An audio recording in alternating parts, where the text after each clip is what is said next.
Everyone, let's bring it back in. I'm really trying to kind of get through this part a little bit faster just because this is merely troubleshooting and it's not that creative. But so this data here is for one structural package. So you know by now, and it may not be readily apparent to all of you as new users, but you should know by now that what's going to happen with these values is that when a list runs out, it's going to take that last value and it's going to apply it to all future values, all future applications. So I'm going to take these numbers and plug them in and show you what the error is before we go back and fix it to make it correct.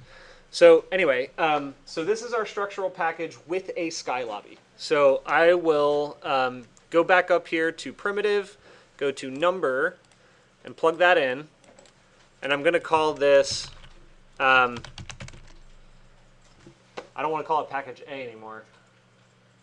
Let's just call this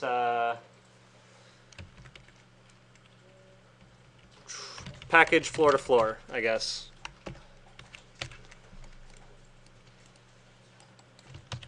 I'm not great at naming these things, guys.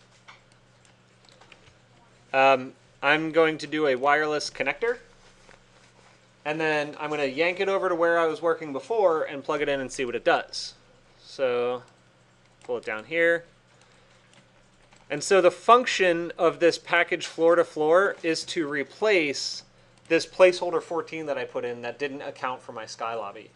So when I plug this in, you're going to see that it works up to here, but then it doesn't work for the sky lobby, nor does it work for any of the floors above. It creates too many extrusions that are too deep, and that's why you see all of this graphic confusion here. You guys see that? So the objective here is to adjust that. So first things first, the number of floors are off because I have 10 floors, which means I should only have 9 floor to floors at 14 feet. Does that make sense? Yeah? No? Maybe? I don't know. So I'm going to go back up to my values here and take out one of those zeros. Doesn't matter which one, just take it out and make sure the syntax is correct. Oh yeah, that's 34 plus 14. Okay, I see what's going on. So this one right here, see that gap right there? Everything's almost right, except for the fact that the sky lobby needs to be 34 plus 14, not just 34. That's what I did there by accident. But so go to math and addition, and we're going to add 14 plus 34, and then replace the 34 connection into 1, like that. There you go. So that cleaned it up for me. Okay, so you put the 14 to the... Oh, okay. Yeah, you got it? Oh, yeah, I got it. Wait, no, I don't. No? Okay. So I'll go back, right? There we go. So the problem was, the first thing I fixed was this. Okay, I had a weird thing going on with my graphics at the top, which means the numbers weren't right. So you guys understand why I had to remove a 0, right? No? So it's the same thing when you create a number sequence. It creates it by number of steps, or rather a range, I think. If you do it range, it creates it by number of steps. So if I take 3 points, right? Like I have 3 points in space, and I create a line between them, or I divide it. The number of steps between those 3 points is actually just 2. So if I have 3 floors in the vertical direction, I only have 2 spaces between those floors. So if I have 10 floors, like here, I really only have 9 spaces between those floors. You guys are following? Okay. So that's why I got rid of the 0, and it corrected it mostly here. And what I realized is that my sky lobby isn't actually just 34 feet tall, it's 34 plus 14. I did that as in my math, that's just what I did. So I added 34 and 14, and I got that.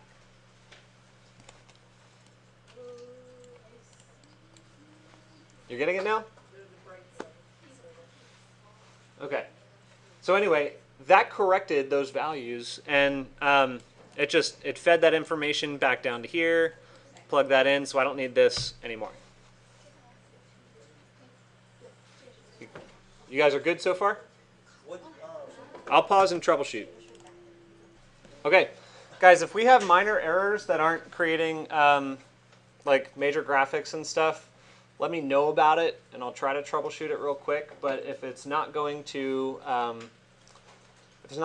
impede your progress and following along with me, I'm going to try to keep those to breaks. So just a heads up, I had to do that over here. So anyway, next step is let's take this thing and we're actually going to start breaking it apart from the actual surface itself. Okay, so this is our extrusion. We're going to split the surfaces that we're interested in, and in case you're curious, I think that should be base facade 1 that I want to work on right here. Okay, so that's base facade 1. I happen to have this other one in the back turned on. I'm just going to turn that off real fast. That's not it. Is that that? No. Where is that? This stuff? Yeah. Turn that off. All right. Anyway, so here's my extrusion. I need to grab my base facade, and what I'm going to do is under intersect, shape, and it should be, I'm sorry, do, I think it's B-rep, B-rep. Yeah, we're going to do B-rep, B-rep. Okay, so that's under intersect and physical.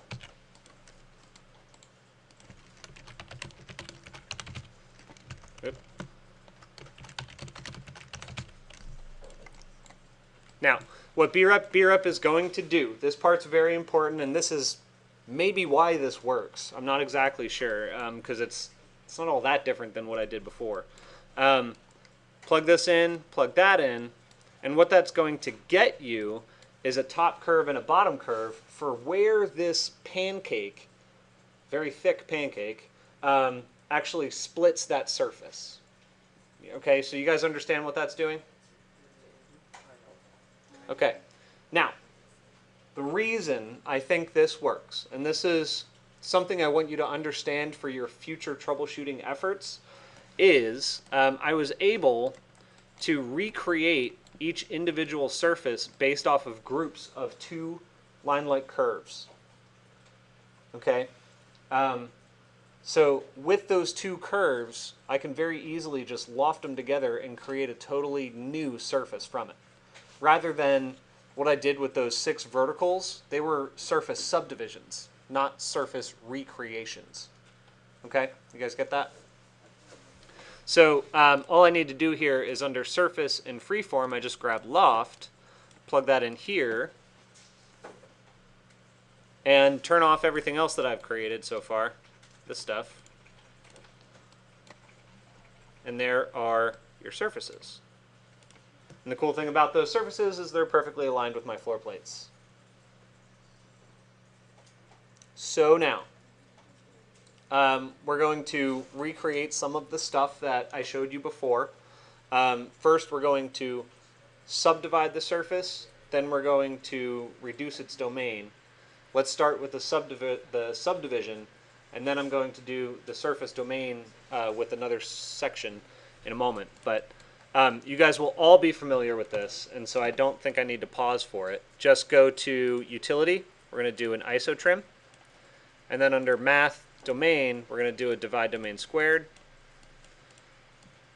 Plug that in, and that. And then make sure you put in your sliders. I'm going to go from 0 to 10. And pick the right ones so that you have your 6 vertical subdivisions. Only. We don't want any horizontal subdivisions in this one. So I believe that was the V count, and the U count was 1. And there we have those subdivisions. And the important part that you should see when you turn this off, the important part you should see is that your sky lobby is accounted for as well. And I know that some of you are still having issues with that, and I'll troubleshoot those in a little bit. But So here's the key, right? This is a much more efficient way of doing this than what I showed you on Thursday. And I think it's because what I wound up doing was just recreating and re-subdividing the surface too many times. Perhaps the data just got corrupted. Perhaps there were minor inaccuracies in the math that eventually amounted to not being able to split the surface. I'm not sure. But this is a much shorter way of subdividing those individual surfaces. And then we'll start actually creating frames with them in just a moment. So what questions do you have? I think it's orange. Orange, okay. Try recomputing first. All right. I'll be around to get you guys caught up before we proceed.